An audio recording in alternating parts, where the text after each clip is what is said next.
ದಿನಾಂಕ 15/1/2026ರಂದು ಮಕರ ಸಂಕ್ರಾಂತಿ ಹಬ್ಬದ ಪ್ರಯುಕ್ತ ಶ್ರೀಪುರ ಗ್ರಾಮದಲ್ಲಿ ಕರುನಾಡು ಜನಸೇನಾ ಸಮಿತಿ ಹಾಗೂ ಆತ್ಮಶ್ರೀ ಕನ್ನಡ ಸಾಂಸ್ಕೃತಿಕ ಪ್ರತಿಷ್ಠಾನ ಇದರ ವತಿಯಿಂದ 2026ರ ಪಾಕೆಟ್ ಕ್ಯಾಲೆಂಡರ್ ಬಿಡುಗಡೆಗೊಳಿಸಿದರು ಹಾಗೂ ಭಾವೈಕ್ಯತೆಯ ಸಂಕೇತವಾಗಿ ಗ್ರಾಮದಲ್ಲಿ ಎಲ್ಲಾ ಧರ್ಮದವರು ಯಾವುದೇ ಭೇದ ಭಾವವಿಲ್ಲದೆ ಸಾಂಸ್ಕೃತಿಕ ಕ್ರೀಡಾ ಕಾರ್ಯಕ್ರಮಗಳನ್ನು ಹಮ್ಮಿಕೊಂಡು ಜಯಗಳಿಸಿದವರಿಗೆ ಪ್ರಶಸ್ತಿ ಪತ್ರ ಹಾಗೂ ಉಡುಗೊರೆಗಳನ್ನು ವಿತರಿಸಲಾಯಿತು.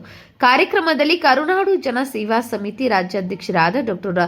ನೂರುಲ್ಲಾ ಪಿ, ರಾಜ್ಯ ಉಪಾಧ್ಯಕ್ಷರು ರವಿಕುಮಾರ್ ಎ ಮತ್ತು ಕಾರ್ಯದರ್ಶಿ ಶಬ್ಬೀರ್ ಹಾಗೂ ಗ್ರಾಮದ ಮುಖಂಡರಾದ ವೆಂಕಟೇಶಪ್ಪ, ಟೈಲರ್ ನಾರಾಯಣಸ್ವಾಮಿ, ಬಾಬು, ಮುನಿರೆಡ್ಡಿ, ಕೃಷ್ಣ, ಚಿರಂಜೀವಿ, ರಾಮಾಂಜಿ, ಯುವಕರಾದ ಭರತ್, ಯಶವಂತ್, ನಾಗೇಶ್, ಅಬ್ದುಲ್, ಯೋಗೇಶ್ ಹಾಗೂ ಗ್ರಾಮಸ್ಥರು ಭಾಗವಹಿಸಿ ಕಾರ್ಯಕ್ರಮವನ್ನು ಯಶಸ್ವಿಗೊಳಿಸಿದರು.